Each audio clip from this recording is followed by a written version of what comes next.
Hi friends, எல்லாருக்கும் எப்படி இருக்கீங்க? நான் உங்கள் 90s கிட் ஜெனி பேசுகிறேன். இன்றைக்கி ஒரு 10 யூஸ்ஃபுல்லான கிச்சன் டிப்ஸ் உங்களுக்காக நான் கொண்டு வந்திருக்கேன். டிப்ஸ் எல்லாமே புதுசாக இருக்கும்னு நான் நினைக்கிறேன். வீடியோவை ஸ்கிப் பண்ணாமல் பாருங்கள். அப்போ தான் நீங்கள் எந்த டிப்ஸையும் மிஸ் பண்ணாமல் பார்க்க முடியும். அதுக்கு மறக்காமல் என் சேனலை சப்ஸ்கிரைப் பண்ணி வச்சுக்கோங்க. அப்போ தான் நான் போடுற எல்லா கிச்சன் டிப்ஸோட நோட்டிஃபிகேஷனும் உங்களுக்கு வரும். சரி, வாங்க வீடியோக்குள்ளே போகலாம்.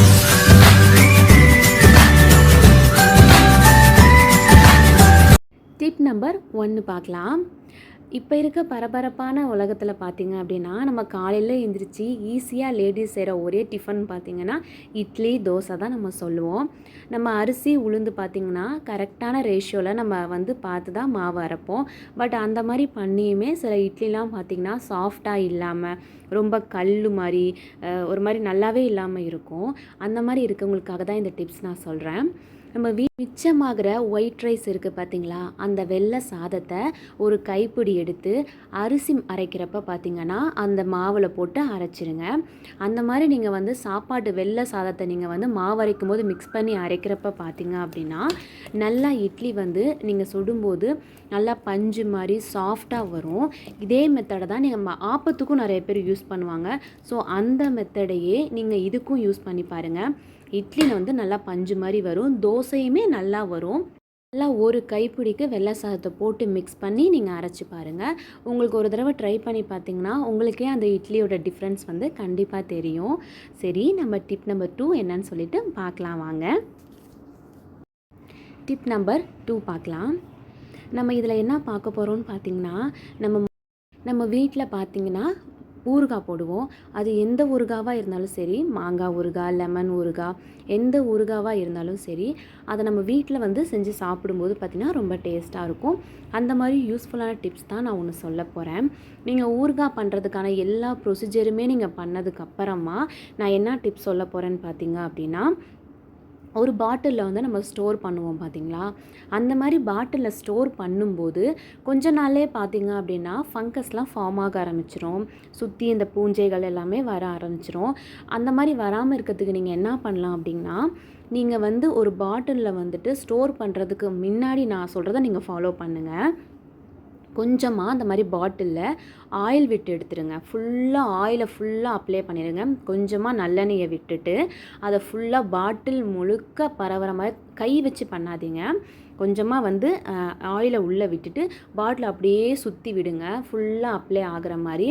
அந்த மாதிரி பண்ணதுக்கு அப்புறமா நீங்கள் உள்ளே ஊறுகாவை நீங்கள் ஸ்டோர் பண்ணும்போது பார்த்தீங்கன்னா அந்த மாதிரி பூஞ்சைகள் எதுவுமே ஃபார்ம் ஆகாமல் ஊறுகாய் ரொம்ப நாளைக்கு வரும். அதே சமயம் அப்பப்போ வெயிலில் ஊறுகாய் வச்சு எடுங்க, அப்போவும் ரொம்ப நாளைக்கு ஊறுகாய் வரும். நம்பர் 3 பார்க்கலாம். இதுவும் ரொம்ப யூஸ்ஃபுல்லான டிப்ஸ் தான். நம்ம மாவு அரைக்கும் அரிசி, உளுந்து அந்த அளவு எல்லாமே கரெக்டாக தான் போட்டு நல்லாவே அரைச்சி எடுத்திருப்போம். பட் ஈவன் தோ பார்த்திங்க அப்படின்னா அது சரியாகவே வராது. இட்லியும் ஒரு சாஃப்டாக இருக்காது, தோசையும் பார்த்திங்கன்னா நல்லாவே வராமல் கல்லில் பார்த்திங்கன்னா பிஞ்சு பிஞ்சு போகிறது, இந்த மாதிரியெல்லாம் நமக்கு ஆகும். அந்த மாதிரி இல்லாமல் நல்லா தோசை ஊற்றும் போதே நல்லா ஈஸியாக வரணும் அப்படின்னா நீங்கள் என்ன பண்ணுங்கள், கொஞ்சமாக அந்த மாவில் ஆயில் விட்டுருங்க. நீங்கள் சமையலுக்கு யூஸ் பண்ணுற எந்த எண்ணெயை யூஸ் பண்ணலாம், கோல்ட் வினர், சஃபோலா, எது வேணாலும் நீங்கள் சமையலுக்கு பயன்படுத்துகிற எண்ணெயை கொஞ்சமாக ஊற்றி அந்த மாவை மிக்ஸ் பண்ணதுக்கப்புறமா நீங்கள் இட்லியோ தோசையோ ட்ரை பண்ணி பாருங்கள். அது ரொம்ப நல்லா சாஃப்டாக வரும். அந்த எண்ணெய் பார்த்திங்க அப்படின்னா ரொம்ப சாஃப்ட் கொடுக்கும். நம்ம சுடப்போகிற தோசைக்கெல்லாம் ரொம்ப நல்லா இருக்கும். ஸோ நீங்கள் ட்ரை பண்ணி பாருங்கள். அதுக்கப்புறம் நீங்கள் இட்லியோ தோசையோ சுட்டிங்க அப்படின்னா ரொம்ப சாஃப்டாக இருக்கும். ட்ரை பண்ணி பாருங்கள் ஃப்ரெண்ட்ஸ். டிப் நம்பர் 4 பார்க்கலாம். நான்வெஜ் யாருக்கெல்லாம் பிடிக்குமோ அவங்களுக்கெல்லாம் இந்த டிப்ஸ் ரொம்ப பிடிக்கும். நம்ம மீன் ஃப்ரை பண்ணுறப்ப நம்ம என்னென்ன ஆட் பண்ணுவோன்னு பார்த்தீங்க அப்படின்னா, கார்ன்ஃப்ளவர் மாவு, மிளகாய்த்தூள். நீங்கள் நான் பண்ணுற மெத்தடில் ட்ரை பண்ணி பாருங்கள். பெப்பர் எடுத்துக்கோங்க, மிளகையும் சீரகத்தையும் வறுத்து அதை அரைச்ச அந்த தூள், இஞ்சி பூண்டு பேஸ்ட்டு, உப்பு. நம்ம நார்மலாக இந்த மாதிரி இன்க்ரீடியன்ட்ஸ் தான் சேர்ப்போம். இதில் இந்த டிப்ஸ் என்னன்னு சொல்லி பார்த்தீங்க அப்படின்னா, இதில் நம்ம கொஞ்சமாக ஆயில் விடணும். அதுதான் இந்த மீன் ஃப்ரையோட நான் டிப்ஸ் சொல்கிறேன். 4th டிப்ஸ் வந்து இதுதான். எதுக்காக நான் உங்கள வந்து ஆயில் சேர்க்க சொல்றேன்னு பார்த்தீங்கன்னா, நீங்க ஆயில் விட்டு நீங்க வந்து அந்த மசாலா ரெடி பண்ணும்போது, இத நீங்க மீன்ல அப்ளை பண்ணீங்கன்னா, மீன் வந்து சீக்கிரமா வந்துட்டு பொரிஞ்சிரும். மீன் ஃப்ரை பண்ணும்போது ரொம்ப டைம் எடுத்துக்காது. அதுக்காக தான் நான் சொல்றேன். நீங்க ஆயில் விடுங்க. அப்புறம் கொஞ்சமா வாட்டர் ஆட் பண்ணுங்க. நார்மலா நம்ம மசாலா எல்லாம் சேர்த்துட்டு, கொஞ்சமா தண்ணி விட்டு மிக்ஸ் பண்ணி தான் நம்ம வந்து மீன் மேல வந்து அப்ளை பண்ணுவோம்.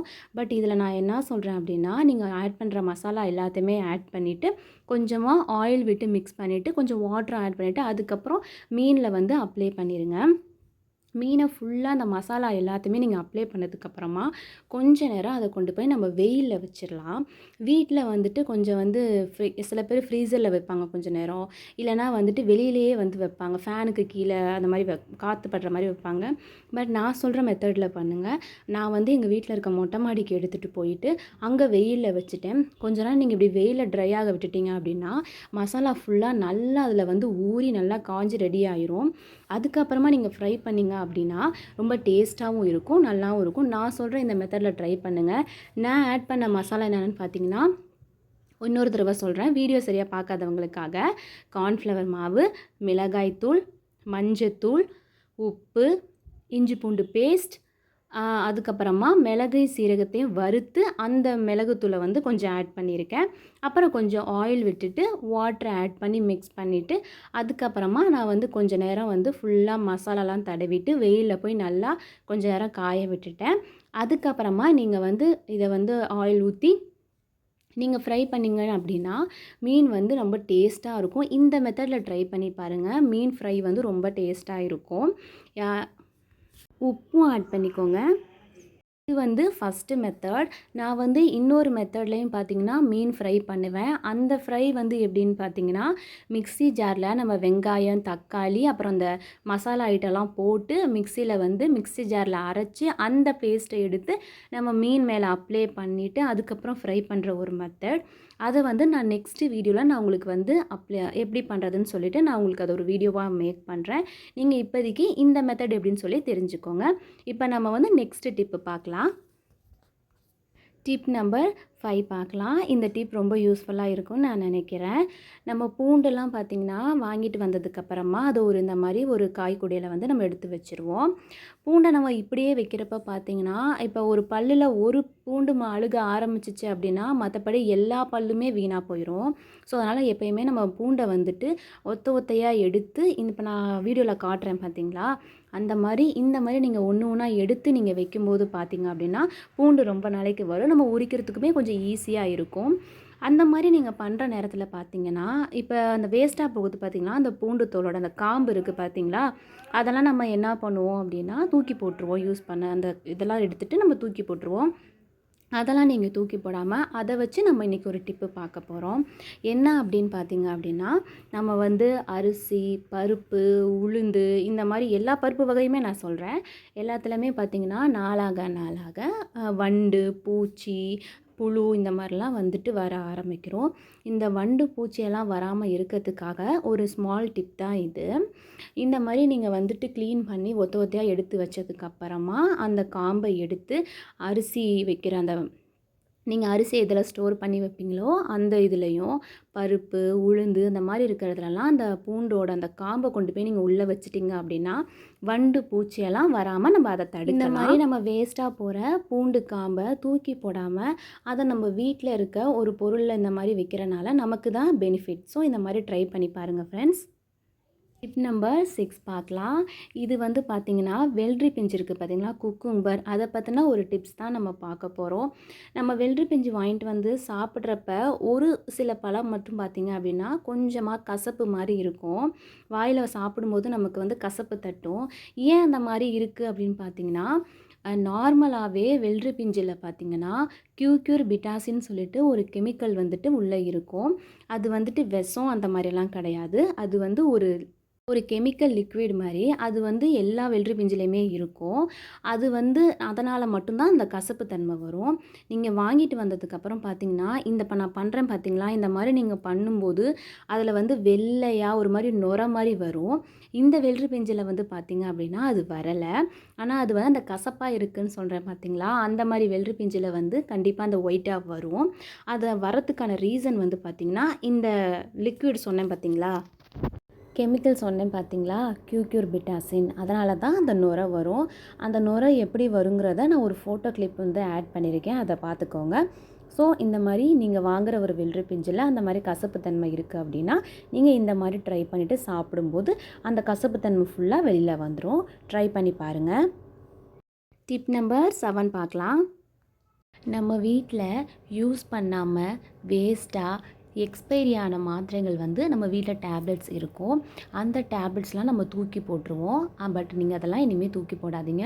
அதை வச்சு நான் உங்களுக்கு ஒரு யூஸ்ஃபுல்லான டிப்ஸ் தான் இந்த வீடியோவில் நான் உங்களுக்கு சொல்ல போகிறேன். இந்த மாதிரி எக்ஸ்பைரி ஆன, யூஸ் பண்ணாத, 1 வருஷம் ஆன பழைய டேப்லெட்ஸ்லாம் இருந்துச்சுன்னா அதெல்லாம் எடுத்து ஒரு பவுடரா ரெடி பண்ணி வச்சுக்கோங்க. எல்லா மாத்திரையும் ஒன்றா போட்டு இடித்து ஒரு பவுட்ரு மாதிரி ரெடி பண்ணி எடுத்து வச்சுக்கோங்க.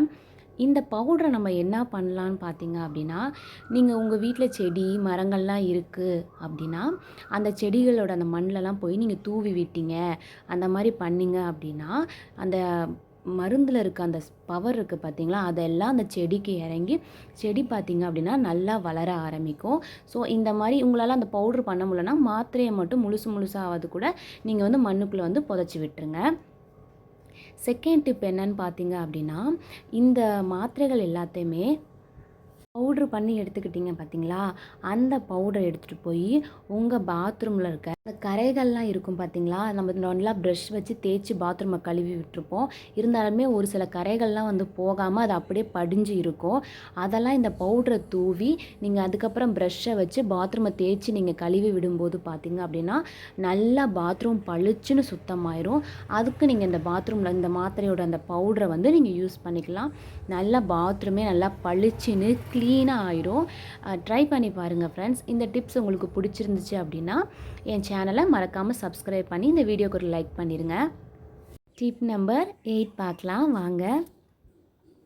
இந்த டிப் ரொம்ப யூஸ்ஃபுல்லாக இருக்கும்னு நான் நினைக்கிறேன். நம்ம வந்து வீட்டில் எந்த பூ வாங்கினாலும் அதை கட்டி அதை ஒரு கவர்லேயோ இல்லை ஒரு பாக்ஸ்லேயோ வச்சு நம்ம ஃப்ரிட்ஜில் வச்சுருவோம். ஸோ அப்போ தான் வந்துட்டு அது வந்து வாடாமல் இருக்கும்னு சொல்லிட்டு, இப்போ நான் சொல்ல போகிற டிப்ஸ் பார்த்தீங்கன்னா சேம் தான். நீங்கள் ஒரு கவர்லேயே நீங்கள் மல்லிகைப்பூவை வச்சதுக்கப்புறமா நம்ம சாப்பாட்டுக்கு யூஸ் பண்ணுற அரிசியை அந்த பூ மேலே பார்த்தீங்கன்னா தூவி விட்டுருங்க. அதுக்கப்புறமா நீங்கள் கவர் பண்ணிவிட்டு நீங்கள் அந்த பிளாஸ்டிக் கவர்லேயோ நீங்கள் ஃப்ரிட்ஜில் வைக்கலாம். இல்லையா ஒரு சில்வர் டிஃபன் பாக்ஸில் வச்சு மூடி போட்டு நீங்கள் அதுக்கப்புறம் நீங்கள் ஃப்ரிட்ஜில் வச்சிங்க அப்படின்னா 1 வாரம் வரைக்கும் பூ வாடாமல் இருக்கும். அந்த வாடாமல் இருக்கிறதுக்கு ரீசனே வந்து பார்த்திங்க அப்படின்னா அந்த அரிசி தான். அது நம்ம எப்படி வச்சோமோ அதே மாதிரி மெயின்டைன் பண்ணோம். டிப் நம்பர் 9 பார்க்கலாம். இந்த வீடியோவில் பார்த்தீங்கன்னா மாவு அரைக்கும் போது அதில் என்ன ஆட் பண்ணி அரைக்கணும், அதுக்கு இட்லி தோசை சாஃப்டாக வரதுக்கான டிப்ஸ் தான் மோஸ்ட்லி இருக்குது. அதே மாதிரி இந்த டிப்ஸும் அதே மாதிரி தான். இதை நம்ம என்ன சொல்கிறோம் அப்படின்னா, நீங்கள் மாவு வந்துட்டு நல்லாவே அரைச்சி நல்லா ஆனதுக்கப்புறமா மாவு கொஞ்சம் புளிச்ச மாதிரி இருக்கும். ஒரு 2-3 நாள் கழித்து பார்த்தீங்கன்னா மாவு ரொம்ப புளிச்ச மாதிரி இருக்கும். அந்த சமயத்தில் நீங்கள் என்ன பண்ணுங்கள் அப்படின்னா, ரொம்ப புளிச்ச மாதிரி இருக்குது, புளிப்பாக இருக்குன்னா நீங்கள் கொஞ்சமாக சர்க்கரையை ஆட் பண்ணிக்கோங்க. சர்க்கரையை ஆட் பண்ணிவிட்டு அதுக்கப்புறமா நீங்கள் தோசை சுடும்போது பார்த்தீங்கன்னா அந்த புளிப்பு வந்து கொஞ்சம் கம்மியாக இருக்கும்.